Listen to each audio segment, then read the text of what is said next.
prepare to be shocked at all these differences, all the revelations we're about to have. All right.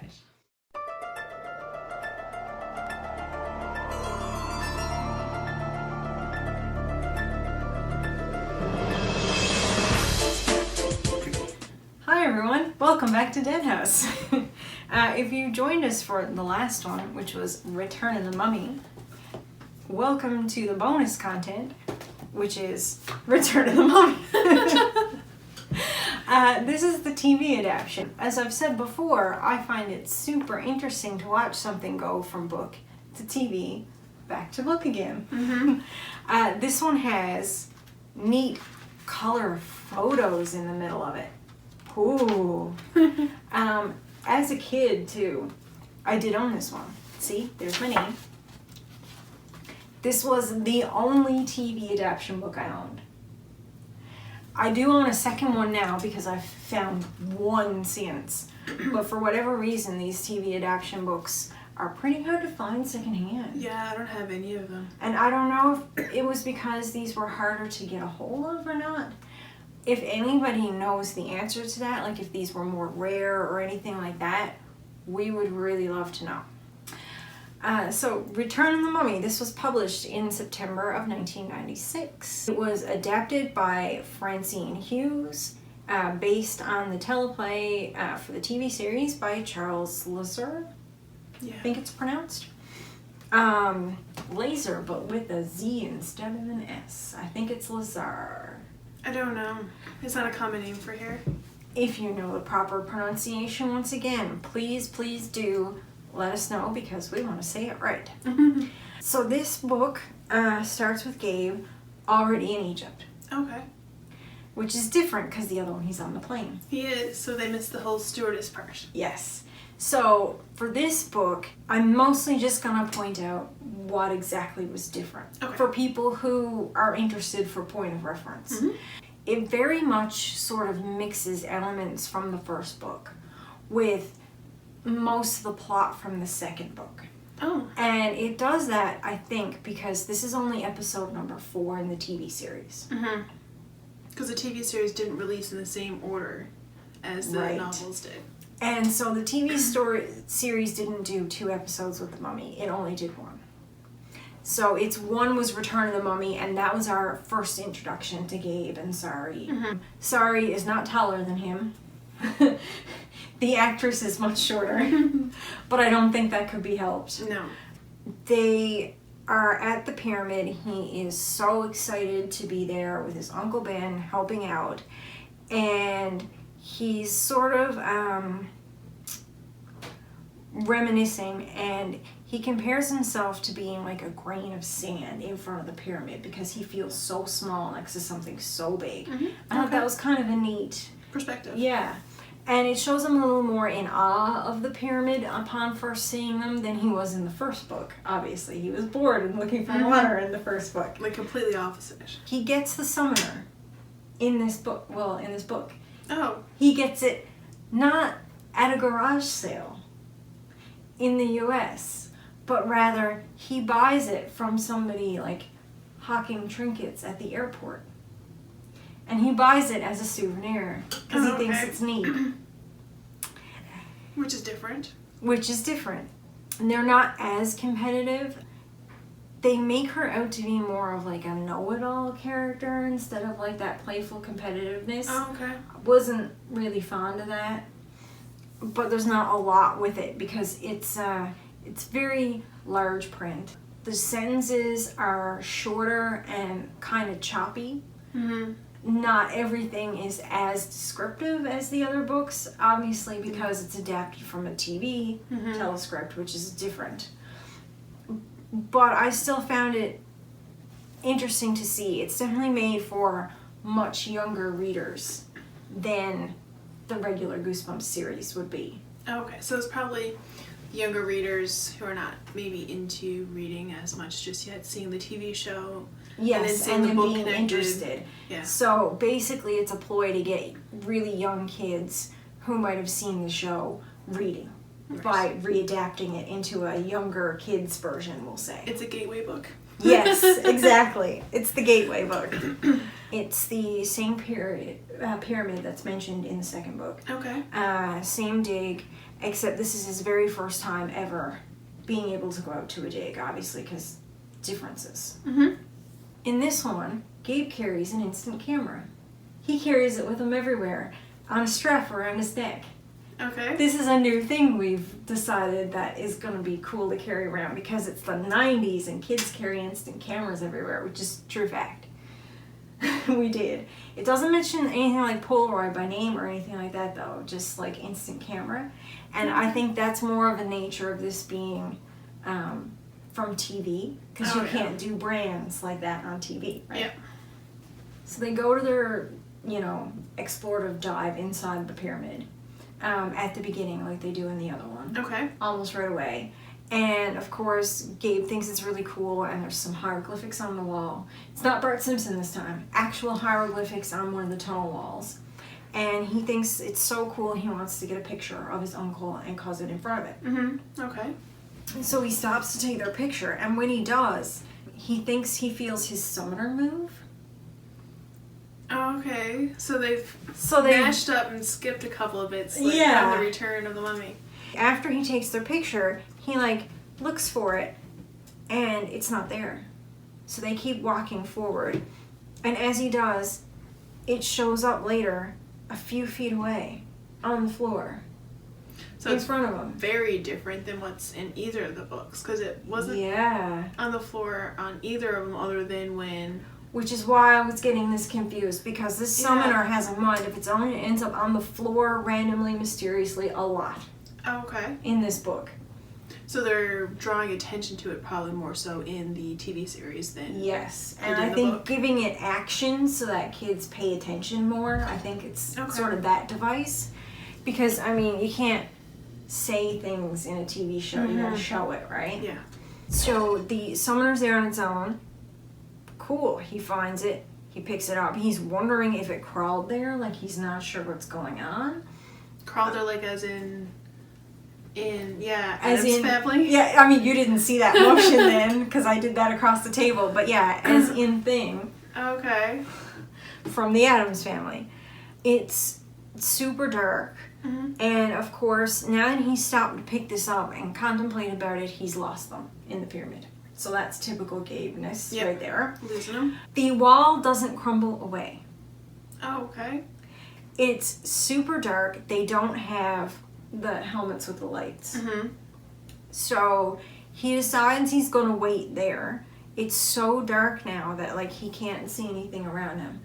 And he needs to decide if he's going to move forward or not. He figures he will just to see. He calls out their names. He comes to the fork, much like before. Except he goes down one way and doesn't find them. So he decides to turn back. Okay. Go the other way. He thinks he's starting to see, maybe footprints, but he can't really tell. And it's such a narrow corridor, and it's so dark he can't see anything now. Mm-hmm. So he's touching the walls to sort of, feel his way forward. And as he does, there's just an open hole in the wall, which is why I got confused with the crack and it crumbling away. And he just sort of falls forward through an open hole, because there's no wall there when he's touching. Okay. And that's it. Very different. That's when he sees the seal for the first time.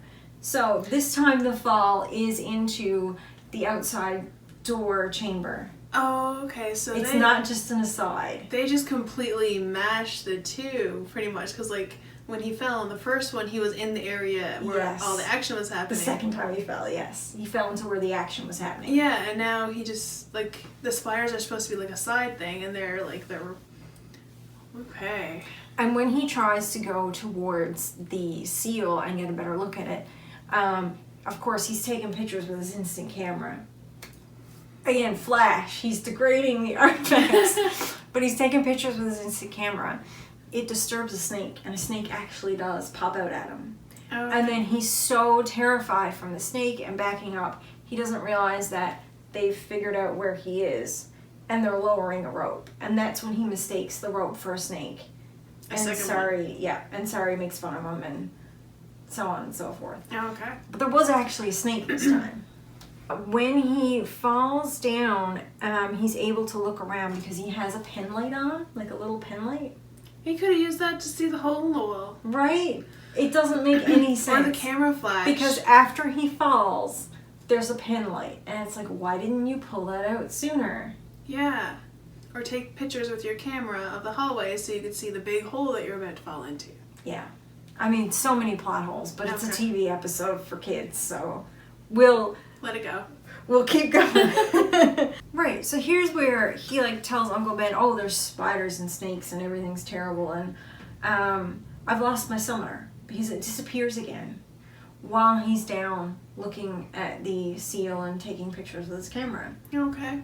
So when he comes back up, he says to Uncle Ben, yeah, it's gone. And Ben's like, oh, don't worry about it. We send in a cleanup crew to get rid of the wildlife in there. And they'll probably find your summoner on the floor where you fell. And What? they're going to know exactly what it is and return it back to Gabe. And yeah, and not think it's an artifact or something else important or Okay. like That's a little bit... also are cleanup crews real? Do they really send crews down into pyramids ahead of time to like spray the place for like insects and like get rid of bugs and snakes and everything? I could have used that in a spotter pit. I don't think that that's very plausible. No. I don't know. Like, I would assume going down into pyramids, it's been long enough now that they probably wear suits.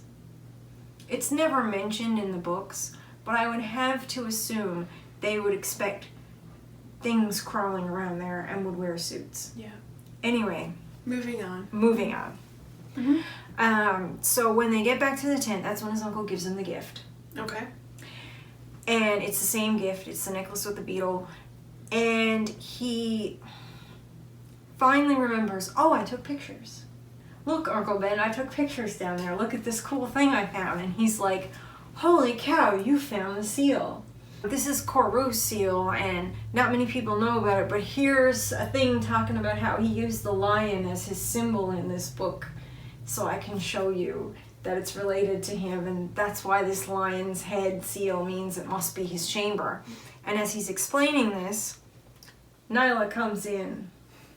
She's here from the Cairo Sun. Wow, coincidence.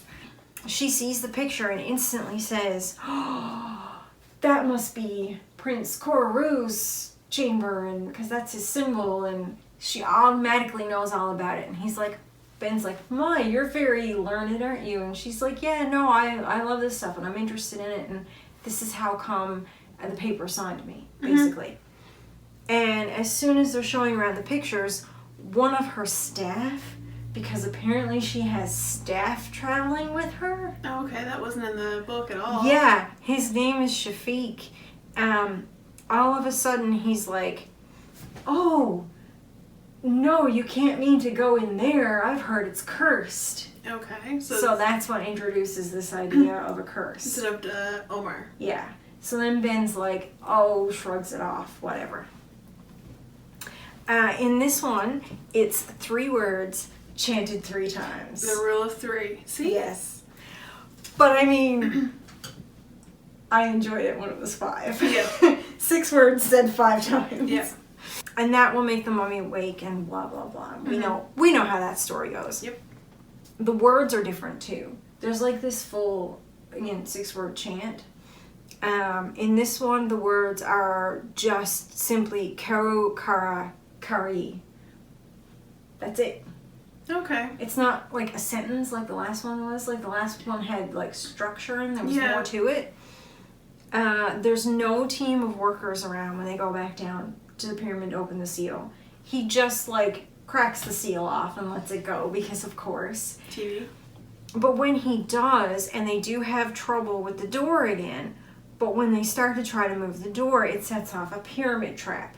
So instead of it just being a false room like they would have actually done for pyramids, it's one of these movie pyramid traps where the wall suddenly splits open and all this sand starts rushing out and filling up, and they have to like struggle to not get lost under the sand as it's like pouring out of the room. Didn't they do that in the Mummy series? Yeah, they kind of did. This was 96. When did the Mummy series happen? Oh, I don't remember. I looked it up though. We're gonna have to, insert that date. Yeah, we'll insert the date at the bottom of the screen here. I looked it up, but I didn't write it down. But yeah, that's what happens. So they're pushing at the door to like get in while this sand is coming out because, they don't wanna. And they get the door open and they slide themselves in, and the sand just continues to rush out of the room, and it's just empty except for some extra sand. Oh, okay. So this part's the same. The It's false still chamber. a false chamber, but like it triggered a wall crack and like sand Booby came out trap. everywhere first. The booby trap makes no sense. Like the logistics of it just would not happen. Sorry is the one who says the 3 words, not Gabe who chants it 5 times. After she does, Gabe gets suddenly grabbed by this hand sticking out of the wall. Oh, okay. Jump scare. Yeah. The hand he thinks is his summoner, but it won't let go. Sari tries to help him as they're struggling with the hand. It's a revolving door. Yeah. Okay. And it forces the door to revolve. And as the door revolves, Uncle Ben is coming for them to help because he sees something's wrong. And the door knocks him out as they're like revolving through into this other dark chamber. Okay, so he's not attacked by... Yeah. So this other dark chamber, as it turns out, is not what you think it is. So the other dark chamber turns out to be, we'll see in a minute, the prince's room. Okay. So this is how they find it. Instead of seeing the seal glint at the back of the room, they see something white at the back of the room, which turns out to be a mummy's hand, which grabs them. They struggle. It's weird. It's very weird. But it opens the door. But very first when it opens the door, this description got to me. This was on like pages 46 and 47. No food, no water. Our flesh would rot. It would drop from our bones in patches. In the end, we'd be skeletons too. Like, that's the description in the kids' book made for even younger readers. And it was like so creepy and haunting about being trapped in this dark spot. It's like, that's pretty heavy for Mummies a are kid's different book. than skeletons. But I mean, there's skeletons inside. Yes, Yeah. but they have like the mummified skin in that. Like, it's not just like bones. But that's what he's picturing. Yeah. And then he finds one. Just a skull, part of a skull that's just bones. Okay. Don't know why. Grave robber, maybe? Maybe. Attempted grave robber? They finally figure out that they've found the tomb. So on the other side of the door, there's an opening in the wall that they just like sort of walk through, like an open chamber, and it's the prince's room, and there's all the treasure and all that stuff. Don't know what was up with the hand thing because nothing happens. There was nothing on the other side to be grabbing him. It's never really explained. So it's just like a hand in the wall. Yeah. Weird. Plot hole. Oh, there's many of those. Gabe thinks he sees a scarab scuttle across the floor. I think that was their attempt at foreshadowing for the whole scarab thing to come. Okay. They push open the sarcophagus lid because they're both like, oh, hey, that's so cool. Let's check out this mummy.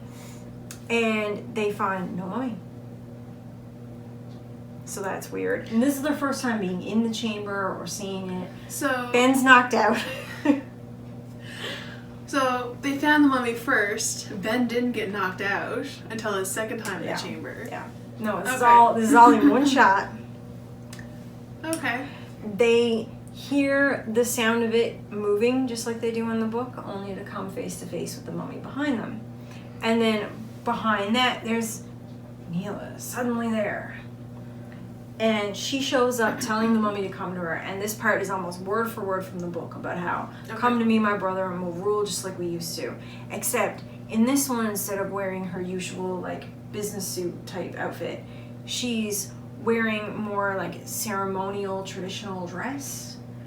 For like ancient Egyptians? Yeah. Oh, okay. So that was kind of interesting, I They guess. played the part. Yeah. Okay. When she starts calling to the mummy holding the summoner, because of course she suddenly has it. Mm-hmm. The same way she did in the other one, but it's never explained. I don't know if she found it down there or it crawled to her or what happened. But apparently this thing has a mind of its own. But Okay. right now she's using it. And she had to use it with the words. So, again, Sari's champ was all for naught. Because she'd already been doing it. So this way, Nyla already knew what the chant was. There was no prying it out of Ben. No. And now he does come out and tell the kids what the words are, and she's nearby. Okay. The giveaway for us, the audience, in this is that she knows so much about the pyramid already. Gotcha. But it's never a giveaway for, like, Ben to figure out. There's no clever discovery. Mm-hmm. It's all very There's happens at once. There's no Ben calling from the communications tent to check up. No, none of any of Okay. that. So he's like very much in the dark. Yeah, and this is very much the first time down there. It's Okay. very much the first time seeing any of the stuff, and like I said, without any crew or anything. So is Omar in this one at all? No. Okay. When she calls to him with the summoner, her brother, there's torches apparently on the walls inside, and all the torches instantly light up and light the room because, of course, Egyptian magic. magic. Yeah. The mummy again moves away from the kids. Instead of struggling with her and then Gabe trying to help her, like in the book, the mummy just goes right for her, knows what's keeping her alive, and is like, I told you to let me rest in peace, and like pulls the chain from her neck Ooh. and throws it against a wall. Mummy vengeance. Smashes it. And when it does, she's like, no, and she disappears into a scarab and runs away. Okay. Gabe goes for the summoner because the mummy is upset now and starts turning his attention towards the children. Everything is starting to shake. Okay, so it goes on from the book. Like instead of him just kind of like staying still and Yes. becoming unanimated. More happens with this mummy. Gabe is trying to do something with the summoner to stop him. He can't seem to do it. He doesn't know what to do, so he takes the summoner and he throws it into one of the torches, setting it on fire. Mm-hmm. When he does that, it makes the mummy pause and stop. Oh. So they start to try to make a run for it because now that there's been this extra release of magic, the shaking has turned into this full-on earthquake and everything's starting to crumble. Oh. But the mummy only pauses for a moment. This is only like a hiccup. Mm-hmm. He's still up and Mhm. active. And he keeps coming after them. Oh, okay. So they're trying to escape a crumbling pyramid while a mummy is chasing them. Okay. It's so ridiculous. They meet up with Ben in the outside room because as the wall is crumbling, they try to squeeze through. They squeeze through a crack in the wall and end up back out in the main outer chamber they were in first. And the mummy's behind them, and they think, oh, he's caught in the rubble because, you know, everything's coming down. Yep. They grab Ben, they start to go out, they look behind. Mummy's still coming, he's made it through the rubble now, and he's still coming after them. Okay. So they make a beeline for it. They get out of the pyramid ahead of the mummy, and as far as we can tell, everything comes down, and the mummy is just trapped in there, and that's it for the mummy. That's it? That's it. Oh. So it's quite the different ending. Like, it's not It's a as... very different ending. So it ends with the entire pyramid, like the whole thing just collapsing in on itself. And the idea is the mummy can't get back out. And I He's don't know trapped. what would stop it. Well, or why it stopped now, or why he'd be trapped. Like, the rubble didn't seem to do much to him before. No, but if it collapsed in on top of him and blocked the entrance... I mean, maybe it was Okay. too much weight. I don't really know. But it's fine now. They go back to the tent. Mm-hmm. They do their joking thing. Except this time, Gabe is packing his suitcase while Sari is talking to him and Okay. joking with him. And he's leaving right away. And there's no more dig, of course. There's no discovery to talk about because the thing is collapsed in on itself. So that's just like the end of it. Everybody's got to pack up and leave. Yep. What he doesn't notice, it says, while he's packing his suitcase, is that the summoner has hitched a ride out with him in his back pocket. But it was thrown into the... Right. And it sneakily climbs out of his back pocket and goes into his suitcase while he's packing, and he doesn't see it. And it describes it as being all charred and burnt, but still, like, around. And it hides in his suitcase. And the cliffhanger is that he takes it back to America in his suitcase. And that's it. The end. That's a little too Addams Family. Yeah. Because the summoner, like, we were debating whether it was like this plastic toy type thing, like it was described as being or real. Small. Yeah, like it didn't move, it didn't do anything other than sit there. Yeah. But in the TV show, it was animated. Yeah, because in the second one, he thinks he sees it moving, but it could be his mind playing tricks on him. It does a lot of weird extra things in the second book with the summoner that you don't really expect and that don't go anywhere or pan out or have anything to do with anything. Yeah, like the temperature. But in this one, it's actually moving and doing things on its own, but it's still being captured by Nyla somehow, and I don't... Yeah.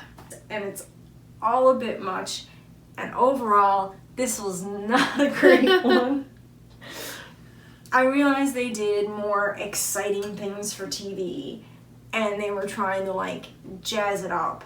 And in some respects, as an adaptation, it's not that bad, because, like I said, some things are word for word, and some of the descriptions, like that one about them being stuck, was, like, awfully dark for a kid's thing. Yep. But by and large, it's pretty hokey.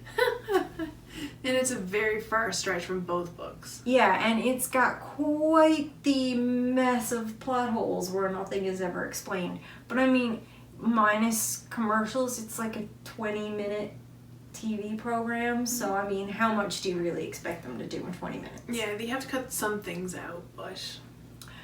I mean, it'd probably be way more fun to watch. Yeah. Especially because looking at this book and looking at the pictures in the book. Hang on, let me get up the pictures. This guy, Gabe, looked so familiar to me. And I was looking at it going, man, I know I've seen him. And then I was like, I've seen him in a lot. I saw him a lot as a kid. Why did I see him a lot as a kid? Especially since, I mean, I watched some of the Goosebumps episodes, but not very many. And while I did watch probably all of the first season and bits of the second, I don't really remember it. I didn't really retain it. But I remembered this actor really, really well. And all of a sudden, it hit me. He's Tucker in Are You Afraid of the Dark? So the other big show about scary things, of course that's what I know him from. Absolutely. So then I looked it up to make sure I was right, and I was. So he was Tucker from Are You Afraid of the Dark? And there was some extra trivia there that was really neat. He played Tucker from 1994 on to the end of the series. Okay.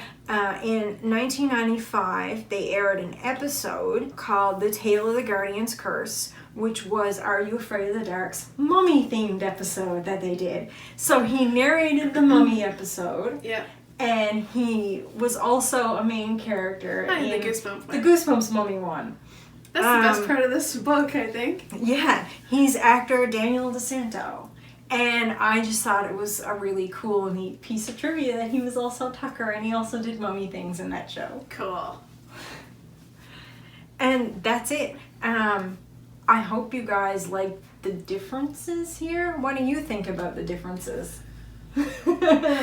Well, liked hearing about them. I don't expect many people will like them much. I have issues when people take a book and they put it on the big screen, either movie or TV, and they change things, especially like how things come to be.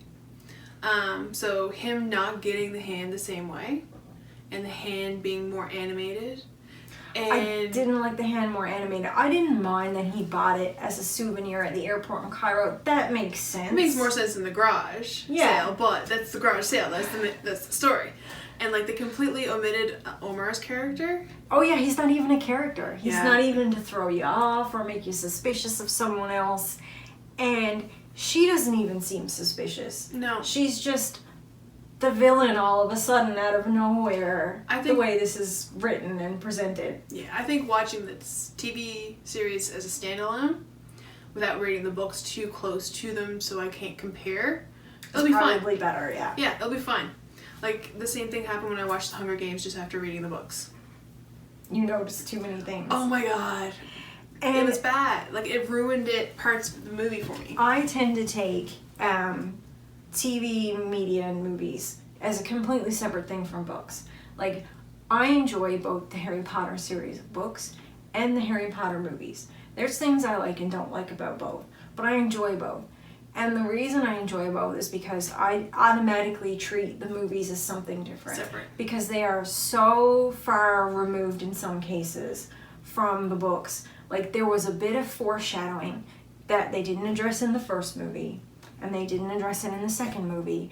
And I was like, what are they gonna do? Because now it's the third movie, and this bit of information is important. So they just remember it out of nowhere, and it comes up, and it's like, but they didn't foreshadow like they did in the book. And foreshadowing is the one that gets to me. So yeah, the foreshadowing here was not as good, which got to me a bit. Yeah. I also would have liked it if it had been, like I said, slightly more complex with the fake out, but it is what it is. Yeah. If you enjoyed that one, again, the club will resume on the 15th of March, and then we're taking a break. Yep. Then we're going to do 2 for April and 1 for May at the end. The next one is The Mummy Walks. Do join us for that one. And by the way, the tagline at the end of this one, which you wouldn't expect, because you'd expect it to be at the end of this one that says, "Who's your mummy?" But the tagline at the very end of this one is, "We are not your parents." What? So I'm excited to read that. We've been enjoying the Horrorland series. We haven't gotten into any of the Series 2000. No, this is like totally new now. Yeah, so it's gonna be fun. Yeah, so until next time, reader beware. You're in for a scare.